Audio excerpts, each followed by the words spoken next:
we've been taught, or our children have been taught, to avoid discomfort. And what education is about is challenging us to encounter discomfort, potentially change the way we think, or potentially think more creatively and strongly the way we thought before. But encountering ideas that are different from our own is so essential to that, and I hope that education can return to that. My name is Rebecca Roiphe. I am a professor at New York Law School. I'm a former prosecutor. I look particularly at prosecutors' ethics and how it relates to politics.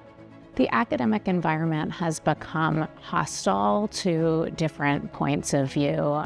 I think the politics of the people who are teaching now in universities is pretty uniform, and that pushes everything such that a moderate view is cast as extreme, and that also tends to create greater uniformity even than before. It sort of reinforces this dynamic. I used to have classes where, there would be some subset of students who would voice a particular point of view, a different group who would say something else.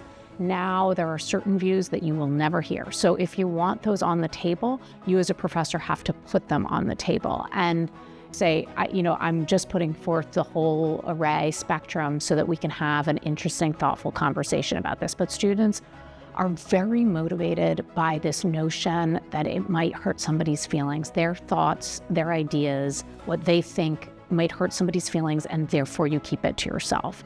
The reason why I joined the Segal Center is that I have had certain things that I've wanted to write, ideas that I have had that I haven't explored. And that is not because I'm afraid, I'm just not that kind of person, but rather because of all the outlets that are encouraging me in a particular direction. So I'm so excited about joining this organization because it is going to allow me to take these thoughts, which I have, and bring them all out, organize them, and put them in a particular order that allows them to thrive and develop. What we really need is an organization like Heterodox Academy to come in with a very well-informed but reasonable argument and be able to present it to people, because I think that there is, a number of people in academia have over time been conditioned to suppress this way of thinking. I think that this organization can really potentially change the dynamic by giving the people who are silent but share essential values outlet such that they feel they're allowed to speak.